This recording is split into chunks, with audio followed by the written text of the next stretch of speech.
The desert heat hit like a physical blow as Staff Sergeant Maria Santos adjusted her rifle scope for the third time that morning. The mountains of Afghanistan stretched endlessly before her, their rocky peaks cutting sharp silhouettes against the pale sky. She had been tracking enemy movements for 6 hours, her body pressed against the sun-baked stone of her concealed position on the ridge. Every muscle ached, but her hands remained steady on the Barrett M82 sniper rifle.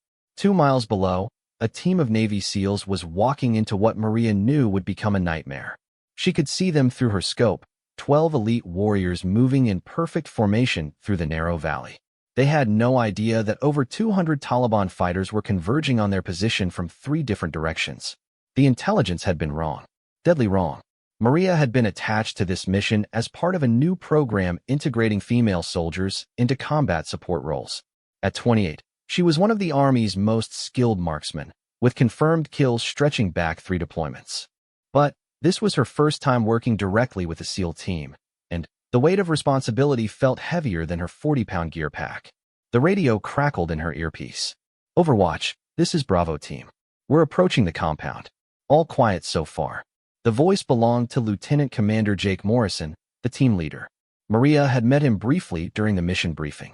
He was younger than she expected for someone commanding a SEAL team, maybe 32, with the kind of quiet confidence that came from years of successful operations. Maria keyed her radio. "Bravo Team, this is Overwatch. I'm seeing movement on multiple ridge lines. Large groups. Something doesn't feel right. Copy that, Overwatch. We'll proceed with caution." But Maria knew caution wouldn't be enough. Through her scope, she could see the trap closing. Taliban fighters were moving along the high ground on both sides of the valley, their weapons glinting in the morning sun. They moved with purpose, not like the scattered insurgent groups the intelligence reports had described. This was organized. This was planned. Her spotting scope revealed the true scope of the danger. At least 50 fighters on the eastern ridge, another 40 moving along the western slope, and more emerging from caves she hadn't even known existed. The SEALs were walking into a killing field, and they had no idea. Maria had grown up in a small town in Texas, where her father had taught her to shoot when she was 8 years old. "A gun is just a tool," he used to say. "What matters is the person holding it." She had never forgotten those words, especially during the dark days after her brother Carlos died in Iraq. He had been a Marine, killed by an IED while on patrol. Maria enlisted 6 months after his funeral, driven by a need to serve and to prove that his death meant something. The Army had tried to steer her toward traditional roles, communications, logistics, administration. But Maria fought for every opportunity to prove herself in combat. She scored perfect marks in sniper school, outperforming most of the men in her class. She volunteered for every dangerous assignment, every forward deployment. Some called her reckless. Maria called it determined. Now, perched on this Afghan mountain with the lives of 12 SEALs potentially in her hands, all that training and determination would be put to the ultimate test. Overwatch, Bravo Team is at the compound entrance. Beginning sweep. Maria watched the SEALs disappear into the cluster of buildings that intelligence had identified as a Taliban safe house. The structure sat at the bottom of the valley like bait in a trap. She could see fighters moving to cut off all escape routes. The SEALs would be trapped inside with nowhere to run. Her radio chirped with an encrypted message from command. The mission had been compromised. A Taliban informant had fed false information to coalition forces, deliberately luring the SEAL team into an ambush. But the message came too late. The trap was already closing. Maria made a decision that would haunt her for years to come. Instead of immediately calling for extraction, she chose to maintain her position and provide overwatch for as long as possible. She knew the SEALs would need every advantage she could give them, even if it meant risking her own life. The first shots came at 10:47 a.m. local time. Maria saw the muzzle flashes from the eastern ridge before she heard the reports echoing across the valley. The Taliban had opened fire on the compound from 3 directions simultaneously, just as she had feared. "Contact! Contact! We're taking heavy fire from multiple directions." Morrison's voice crackled through the radio, barely audible over the sound of gunfire. Maria's training took over. She identified the largest concentration of enemy fighters and began engaging targets. Her first shot took down a Taliban commander who was directing the assault from an exposed position on the ridge. The .50 caliber round traveled over 800 meters before finding its target. Good hit, Overwatch. Keep it up. Morrison's voice carried a note of relief. But Maria could see what the SEALs couldn't. More fighters were moving into position every minute. This wasn't just an ambush. It was a full-scale assault designed to eliminate an entire SEAL team. The propaganda value alone would be enormous for the Taliban. She worked methodically, prioritizing targets that posed the greatest threat to the trapped SEALs. A machine gunner setting up on the western slope. A rocket-propelled grenade team preparing to fire on the compound. A group of fighters trying to flank the building from the north. Each shot had to count. Each target eliminated meant the SEALs had a better chance of survival. The Barrett M82 kicked against her shoulder with each shot, the powerful recoil absorbed by her experienced stance, and the weapon's recoil system. She had fired this rifle thousands of times in training, but combat was different. The stakes were real. The pressure was overwhelming. Overwatch, we're pinned down in the main building. Can't move without getting cut to pieces. Morrison's voice was strained, but controlled. I see you, Bravo team. Working the problem. Maria shifted her focus to the fighters closest to the compound. She could see muzzle flashes from windows and doorways as the SEALs fought desperately to hold their position. But they were outnumbered more than 15-1, and the Taliban fighters seemed to have unlimited ammunition. Her radio crackled with chatter from the Tactical Operations Center. All stations, be advised, QRF is 45 minutes out. Weather is grounding close air support. 45 minutes. The SEALs would never last that long under this level of fire. Maria could see Taliban fighters moving closer to the compound, using the rocky terrain for cover as they advanced. Soon they would be close enough to throw grenades through the windows or simply overwhelm the building through sheer numbers. She had to buy them time. But 12 men against 200 was impossible odds, even with her help from the ridge. Maria began to consider options she had never trained for. Desperate options. The Taliban fighters were well-equipped and well-organized. She could see modern weapons, tactical vests, and coordinated movements that suggested significant training and planning. This wasn't a random insurgent attack. This was a carefully orchestrated operation designed to achieve a specific goal, the complete destruction of a Navy SEAL team. Maria's scope revealed disturbing details about the enemy force. Many of the fighters appeared to be foreign volunteers, not local Taliban. Their equipment was newer and more standardized than typical insurgent gear. Someone with significant resources had planned this operation, and they had invested heavily in ensuring its success. Overwatch, we've got wounded. Need immediate medical evacuation. Morrison's voice carried a new urgency. How many wounded, Bravo team? 3 combat ineffective, 2 walking wounded. We're down to 7 effective fighters. The mathematics were becoming even more impossible. 7 effective SEALs against 200 enemy fighters, with wounded team members limiting their mobility and options. Maria knew she had to do something drastic or watch 12 of America's best warriors die in a remote Afghan valley. She began planning something she had never attempted before, a direct assault on enemy positions to create a distraction large enough to allow the SEALs to break contact and escape. It was tactically unsound, potentially suicidal, and completely against her orders to maintain Overwatch position. But it was also the only chance the SEALs had. Maria checked her ammunition count. 47 rounds remaining for the Barrett, plus her backup M4 carbine with 6 loaded magazines. Not nearly enough for what she was considering, but it would have to do. She keyed her radio one last time before beginning her descent from the ridge. Bravo team, this is Overwatch. I'm changing positions. Maintain your defensive posture and be ready to move on my command. Negative, Overwatch. Maintain your current position. That's an order. But Maria was already moving, abandoning her carefully prepared sniper nest for the unknown dangers of the valley below. She knew she was probably walking to her death, but 12 men were counting on her to find a way to save them. The mission that was supposed to be a routine clearing operation had become something else entirely. It had become a test of everything Maria believed about duty, sacrifice, and the bonds that connected warriors in combat. As she picked her way down the treacherous mountain slope, Taliban fighters closing in on the compound below, Maria Santos prepared to discover what she was truly capable of when everything was on the line. Maria moved down the rocky slope like a ghost, using every piece of cover available to mask her approach. The Taliban fighters were so focused on the compound below that none looked back toward the ridge where she had been positioned. Their mistake would cost them dearly. The descent took 23 minutes of careful movement over treacherous terrain. Every step had to be calculated to avoid loose rocks that might give away her position. Her gear felt heavier with each meter, but she pushed forward, driven by the sound of intensifying gunfire from the valley floor. Through her radio, she could hear the SEALs' situation deteriorating rapidly. "We've got fighters moving up to the east wall," Morrison reported. "They're trying to breach through the kitchen window." "Negative movement on the north side," came another voice. "They're setting up something big. Looks like a recoilless rifle." Maria knew what a recoilless rifle could do to the mud brick compound.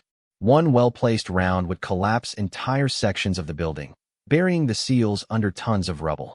She had to reach her new position before the Taliban could bring that weapon into action. Her new plan was simple in concept, but nearly impossible in execution. She would position herself at the narrow mouth of the valley, where the terrain created a natural choke point. From there, she could engage the Taliban fighters who were reinforcing the assault, cutting off their supply of fresh fighters and ammunition. If she could create enough chaos and confusion, the SEALs might have a window to escape. The flaw in her plan was obvious. She would be completely exposed, outnumbered by hundreds to one, with no backup and no escape route. But Maria had stopped thinking about her own survival.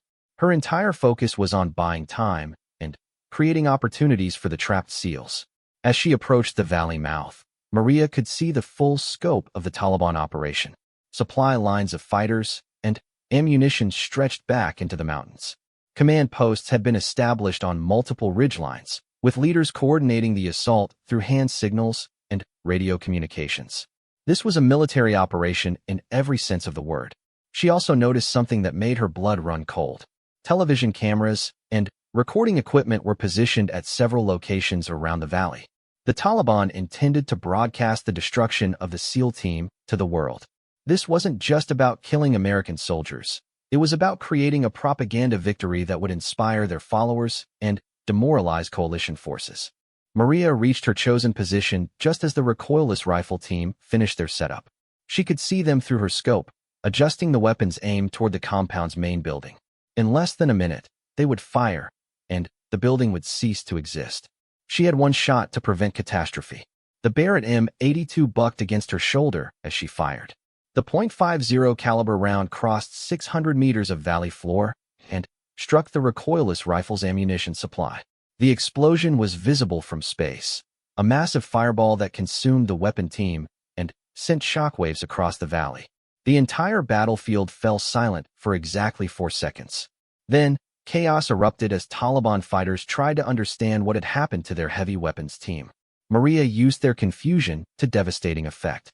She shifted targets rapidly, taking down key leaders and communications personnel. Each shot was carefully planned to maximize confusion and disruption. A commander directing an assault on the compound's south wall. A radio operator coordinating between different attack groups. A sniper who had been targeting the SEALs from a mosque minaret. "Overwatch, what the hell are you doing?" Morrison's voice crackled through her earpiece. "Buying you time, Bravo team. Be ready to move when I give the word." But Maria knew her position was already compromised. Taliban fighters were converging on her location, and she could see muzzle flashes as they began returning fire. Bullets sparked off the rocks around her position, and she could hear the distinct whine of rounds passing close to her head. She abandoned the heavy Barrett rifle and switched to her M4 carbine. The lighter weapon would give her the mobility she needed for what came next, a fighting withdrawal that would draw as many Taliban fighters as possible away from the compound. Maria began moving along the valley floor, engaging targets of opportunity while staying ahead of the pursuing fighters. She used every piece of military training she had ever received, plus some improvisations born of desperation. Smoke grenades to mask her movements. Fragmentation grenades rolled into groups of pursuing fighters. Quick bursts of automatic fire to keep enemy heads down while she changed positions. The Taliban fighters were brave and determined, but they hadn't expected to face a lone American soldier conducting a one-person assault on their entire operation. Their tactics were designed to overwhelm a fixed defensive position, not to deal with a highly mobile threat appearing and disappearing throughout the battlefield. Maria's unconventional approach created exactly the kind of chaos she had hoped for. Taliban commanders began pulling fighters away from the compound to deal with the new threat. Radio communications became frantic as different groups reported contact with an unknown number of American reinforcements. All Bravo elements. This is Bravo 6. Morrison's voice cut through the radio chatter. We're seeing enemy movement away from our position. Preparing to bound and move toward extraction point Alpha. Negative, Bravo 6. Extraction point Alpha is compromised. Move to secondary extraction point. Maria could see what the SEALs couldn't from their position inside the compound. Taliban fighters had anticipated the primary extraction point and positioned a kill team there. The secondary point was also watched, but with fewer fighters and in terrain that favored the SEALs' superior training and equipment. She keyed her radio while reloading behind a boulder. Bravo team, Overwatch. Enemy strength at secondary extraction point approximately 20 fighters. I can clear a path, but you'll need to move fast. Overwatch, return to your designated position immediately. That's a direct order. Unable to comply, Bravo 6. Too busy staying alive. Maria's ammunition situation was becoming critical. She was down to her last 2 magazines for the M4, and her remaining grenades could be counted on one hand. But she could see the SEALs beginning their movement toward the secondary extraction point, carrying their wounded teammates and fighting a running battle against pursuing Taliban fighters. The next phase of her improvised plan required her to reach the secondary extraction point before the SEALs and clear it of enemy fighters. This meant crossing 800 meters of open ground while being pursued by dozens of Taliban fighters, then engaging in entrenched enemy position with minimal ammunition and no support. Maria had never been particularly religious, but she found herself praying as she sprinted across the valley floor. Not for her own survival, but for the strength and skill to complete her mission. 12 men were counting on her, and she would not let them down. The Taliban fighters at the extraction point saw her coming and opened fire while she was still 400 meters away. Bullets kicked up dust clouds around her feet as she ran, and she could hear the supersonic cracks of rounds passing close to her body. But Maria had learned something important during her 3 deployments. Sometimes the difference between life and death is simply refusing to accept that death is inevitable. She dove behind a low stone wall, just as machine gun fire chewed chunks from the rocks where she had been running. The extraction point was a small clearing surrounded by low hills, with Taliban fighters positioned in a rough semicircle to catch the SEALs in crossfire when they arrived. Maria counted 18 fighters in the immediate area, with more reinforcements visible on the surrounding hills. Her remaining ammunition would allow her to engage perhaps half of them before she was overrun. But half might be enough if the SEALs arrived at exactly the right moment. She began her assault on the extraction point with systematic precision. The Taliban fighters had chosen good defensive positions, but they hadn't expected to be attacked from behind by a single American soldier.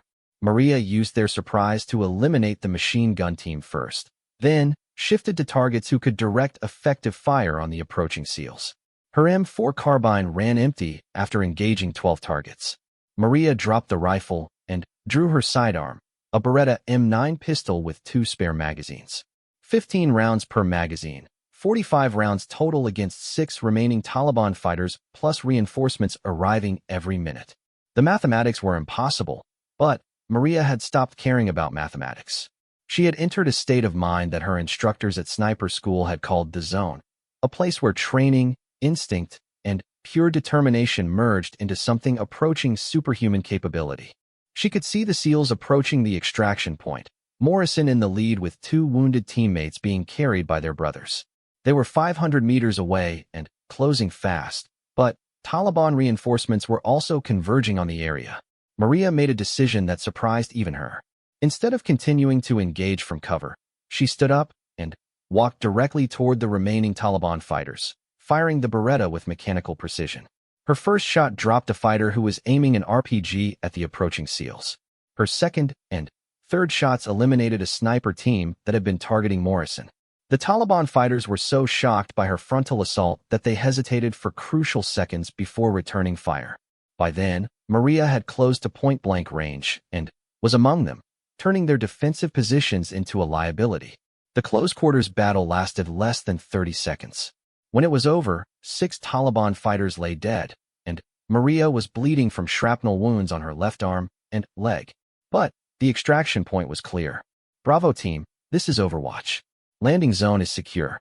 Move to extract now. She could hear the helicopter approaching from the east, a Chinook heavy transport with escort gunships providing close air support. The quick reaction force had finally arrived 43 minutes after the initial contact. But 43 minutes had been enough. The SEALs reached the extraction point as the Chinook touched down, its rear ramp lowering to receive them. Maria provided overwatch from the perimeter, her pistol trained on the hills where Taliban fighters were still moving to intercept. Morrison was the last SEAL to board the helicopter. Before running up the ramp, he grabbed Maria's arm and shouted over the rotor noise. "That was the craziest thing I've ever seen. What the hell were you thinking?" Maria looked back at the valley where over 200 Taliban fighters had tried to destroy 12 Navy SEALs. Bodies were scattered across the battlefield, and smoke still rose from the destroyed recoilless rifle position. The mission had been a trap, but the hunters had become the hunted. "I was thinking they picked the wrong fight," she shouted back. As the Chinook lifted off and turned toward base, Maria finally allowed herself to think about what had just happened.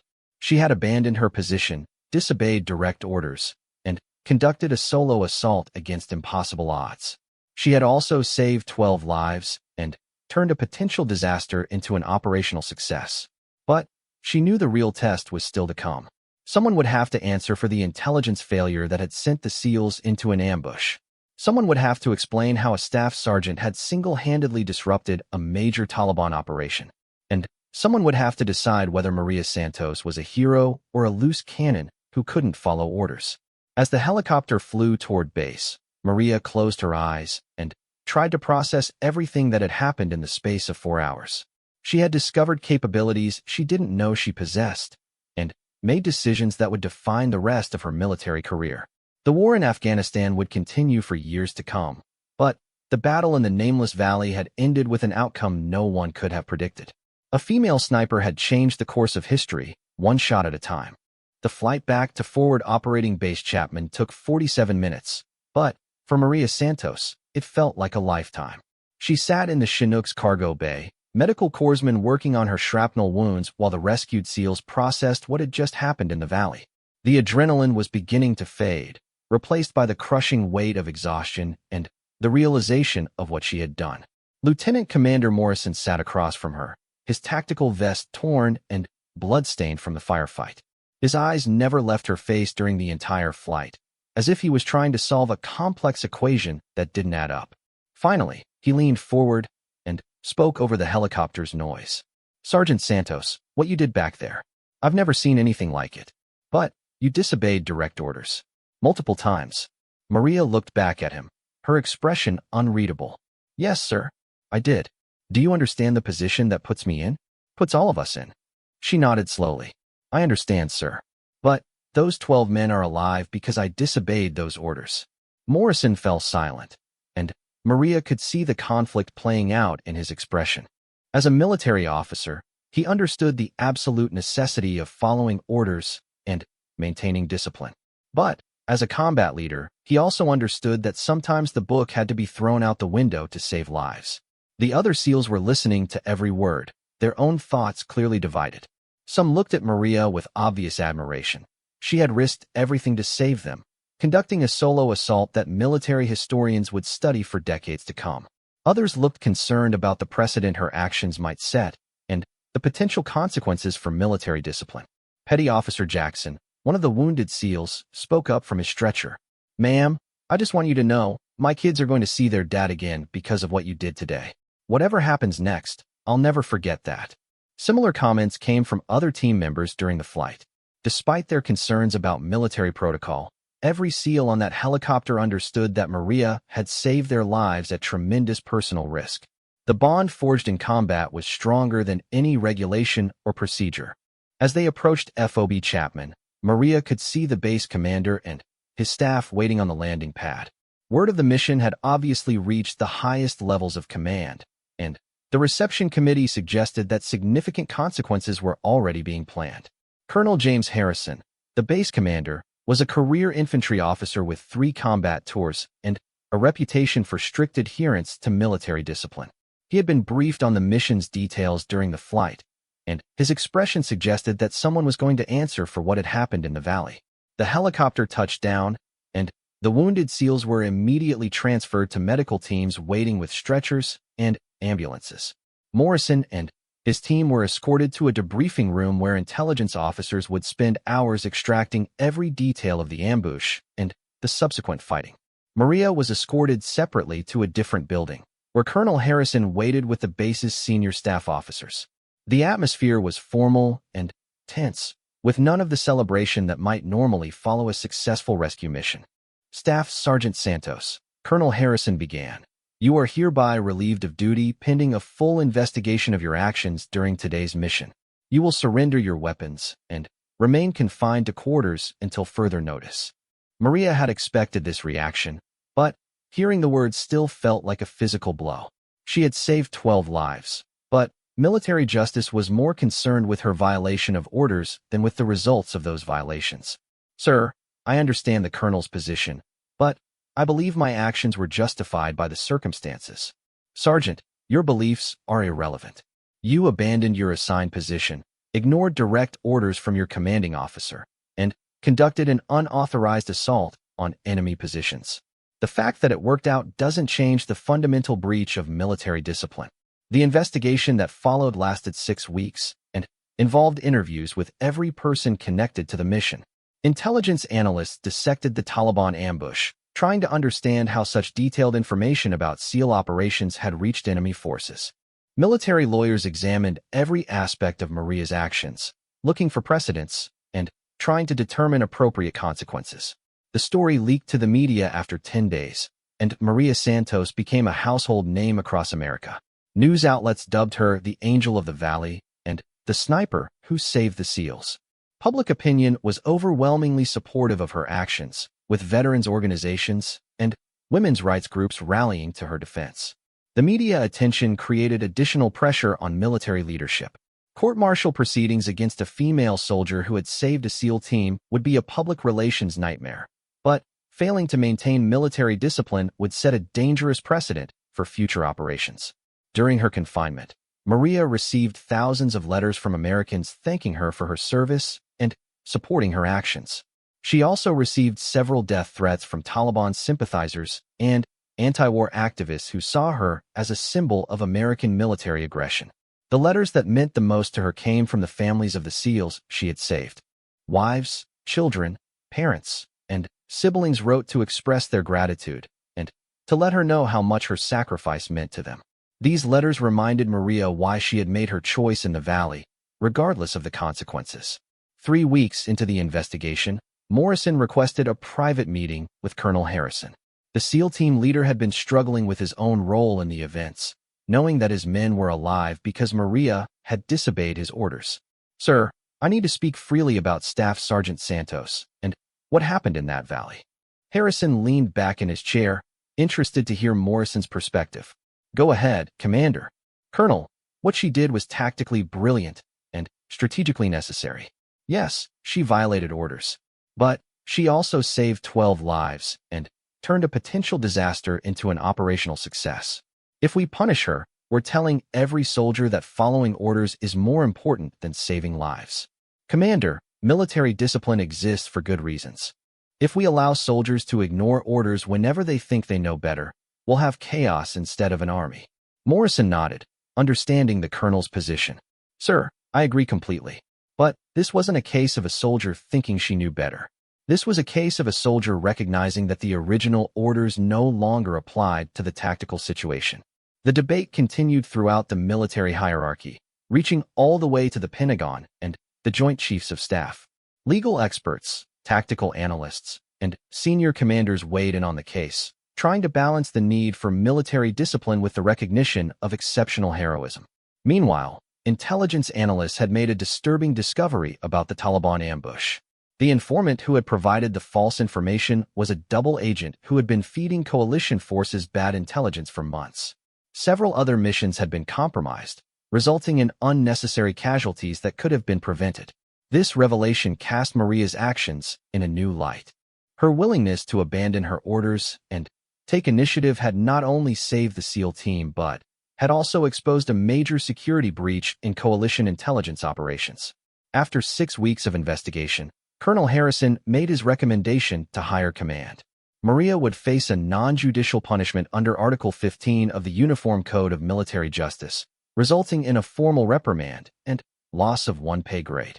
However, she would also receive the Silver Star for gallantry in action, and the reprimand would be removed from her record after 1 year of exemplary service.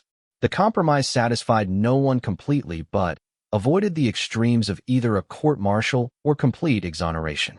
Maria would face consequences for her actions, but she would also be recognized for her heroism.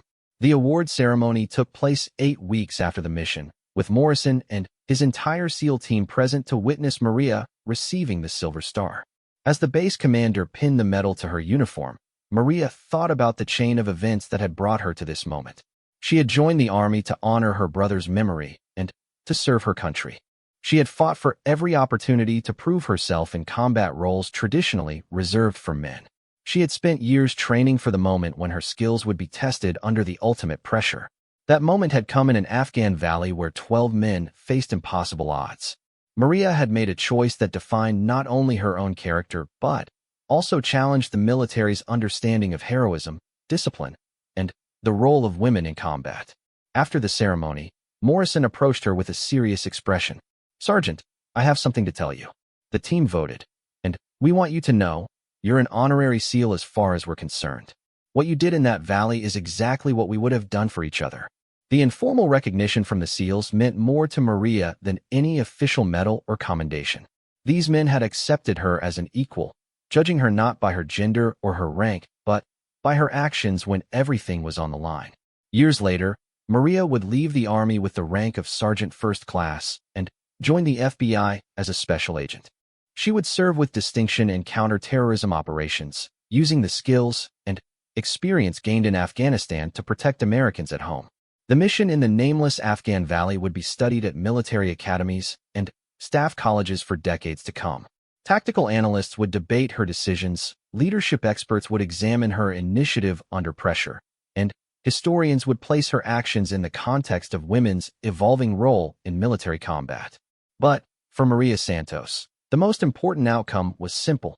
12 American warriors had gone home to their families because she had refused to accept that their deaths were inevitable. She had proven that sometimes the greatest act of military discipline is knowing when to break the rules.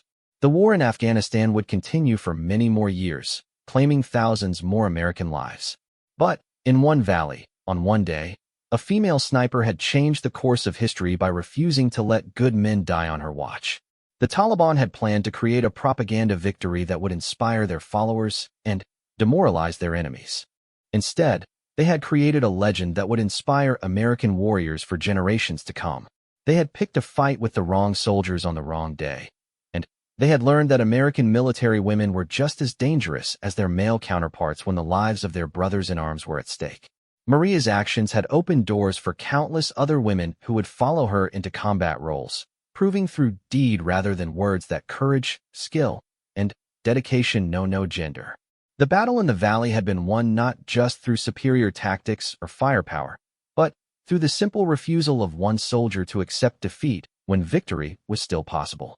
In the end, that may have been the most important lesson of all, that sometimes the difference between victory and defeat comes down to a single person's willingness to risk everything for others, regardless of the consequences to themselves.